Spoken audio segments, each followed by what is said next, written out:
Hello guys, welcome to Top Anime Sensei. This video is the continuation video after Hinata tied with Rimuru. So if you have not watched it, then please watch it. The link is in the description. So without any further delay, let's start. But before we start, please like, subscribe and press the bell icon for more updates.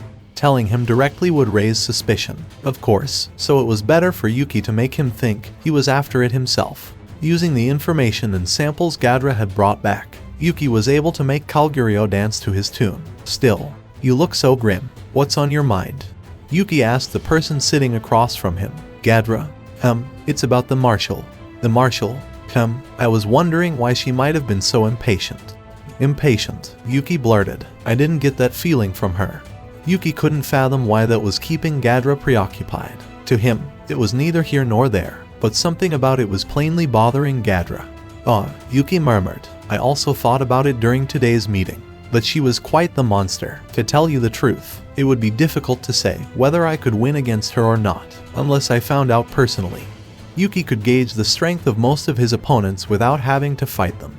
Now that he had awakened to his ultimate skill, he could even see through his opponent's hidden abilities. So, for him to encounter an opponent who he couldn't analyze, it was self-evident that she was one dangerous individual.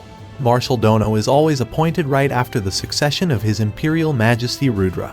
She has always protected His Imperial Majesty, like she did for the previous generation, and the ones before that. But still, as far as I know, there is no record of the Marshal being involved in military affairs. So why? Gadra contemplated. The Marshal becoming a problem was something Yuki hadn't accounted for either, but it wasn't entirely unexpected. After all, the strongest demon lord, Guy Crimson, seemed to have a bone to pick with the Empire. It didn't take someone as smart as Yuki to figure out that something was going on. Why did Guy Crimson, the embodiment of power, let the Empire do as they pleased? Yuki wondered if the reason behind the prideful demon lord's reluctance to make a move was because of someone even he was wary of.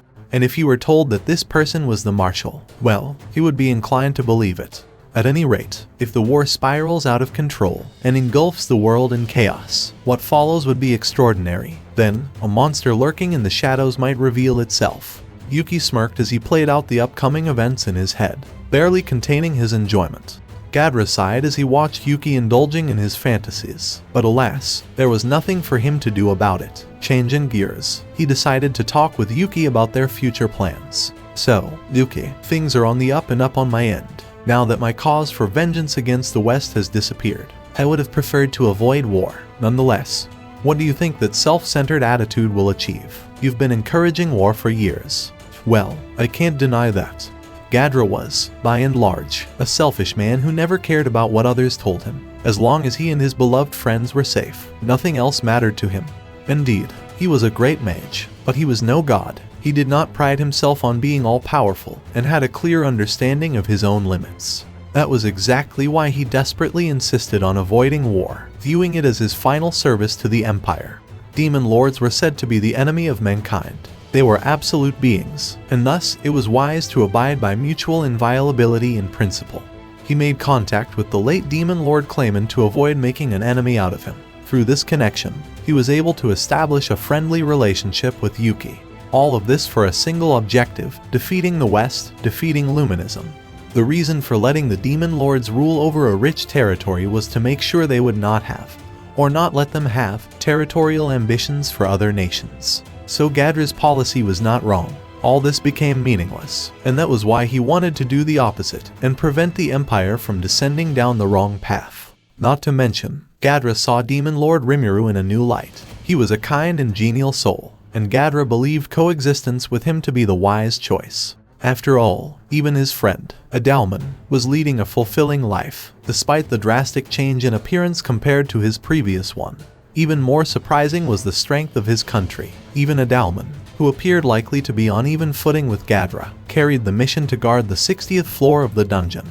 While he was promoted to the guardian of floor 70, it meant that there was still someone higher up the ladder, and of course, there were his other real executives. To oppose such a country is the height of folly. Gadra was certain about it, and by extension, he was convinced the Empire would suffer a crushing defeat. He didn't know what Shinji and crew thought of Rimuru, but he felt something unfathomable about him. For this reason, he had pulled out all the stops to speak out against the war. He was let down in the end. Nevertheless, he had upheld his end of the bargain with Rimuru. Because he succeeded in directing the eyes of the Imperial Army on the dungeon, all he needed to think about was his future course of action. What happens to those who don't listen to me is no longer my concern. I will request for one last meeting with His Imperial Majesty, and then I'll be on my way to the monster country. What a remarkably imposing declaration. It's treason, then? Nothing of the sort. I just strive to live on my own terms. Yuki, this doesn't mean that I'm cutting ties with you. Whenever you need it, you can count on me. Gadra, despite his selfish side, had another, which showed compassion and kindness to the people he was close with. He seemed to like Yuki, as his promise showed. Ahaha, I'll look forward to that time. Yuki nodded with a bitter smile. Well, I am a newcomer to that country now. I'll be working to earn their trust from now on, so don't expect much leverage out of me, if you had that in mind. How mean. Keep those thoughts to yourself. What nonsense. The brash fellow you are ought to handle it. Alright, those clowns are more befitting of brash, but regrettably they aren't here to say hello. Did you send them off to do some nefarious deeds? Sort of. I could tell you now, but Rimuru-san will catch wind of it if I do. So too bad. Ahaha, yes, indeed. Then I won't ask. If you happen to need me, I'll be there for you. Thanks, I'll count on it, Yuki replied with a grin. He had also taken a liking to Gadra. His honest way of life sparked a bit of admiration within him. After a moment of laughter, the two shook hands.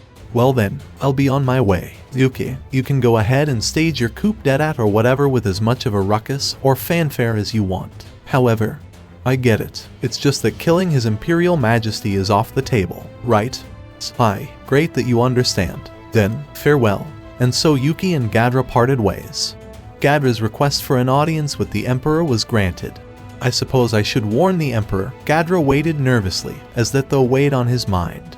Despite the opportunity to state his plea, there was no telling if the Emperor would heed his advice, but still, he wanted to offer his final service to the benefactor, whom he had served. His Imperial Majesty is expecting you. A guide called out to him. Gadra walked along the hallway, following the veiled attendant. From the polished corridor of the atrium, the sight of pink cherry blossoms slowly came into view. Eternal cherry blossoms, their petals, on trees that were always in full bloom, were said to be a symbol of the prosperity of the empire. It is as beautiful as ever. However, it was unpopular with Japanese people who came from another world. Is that so? Was it wabi-sabi or beauty in destruction? Cherry blossoms are an ephemeral beauty, lasting only the moment they scatter in the wind. That's also a way to look at it. Isn't that right, Kondu Dono?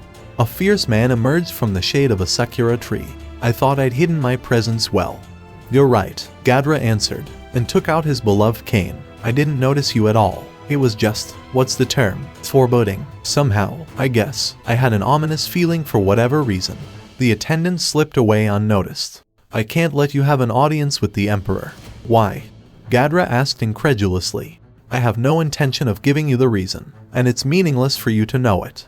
First Lieutenant Kondu responded and raised one arm, holding a glossy lump of black iron in his hand. It was a Nambu, the first Japanese semi-automatic handgun. You want to kill me? Gadra asked, eyes wide, glaring at him. But it did nothing to perturb First Lieutenant Kondu. Kondu, you bastard. Just as he was about to raise his voice further, Gadra collapsed as a sharp pain tore through his chest. He hadn't let his guard down. He was well informed about guns and had kept a steady eye on Kondu's trigger finger, waiting for the sound of a gunshot, which never came. And more importantly, as he lay there, his consciousness rapidly fading, he realized something. With his last bit of life, he noted that the pain in his chest came from his back, and it wasn't caused by a bullet, but the stab of a knife, meaning this wasn't the work of Kondu, but someone else. Why did you interfere? Because this man is dangerous. If we allowed this traitor to live, he would have hindered the next reign of His Imperial Majesty. That someone's voice sounded familiar to Gadra, but it seemed entirely out of place. He had to wonder if his mind was playing tricks on him on the verge of death. But this man was still His Imperial Majesty's friend. Gadra's senses grew fainter by the moment as the voice of Kondu faded away. At last, Gadra could feel death's cold embrace. Is this poison? What a thorough job. All of this is punishment for betraying His Imperial Majesty Rudra. A moment longer, and he would let out his final breath. Lying among the undying petals dancing through the air, Gadra played his final gamble. And that's it. Thank you so much for watching. And if you guys have not watched my other videos, then please watch them. The links are in the description. And don't forget to like, subscribe and press the bell icon so you don't miss the updates.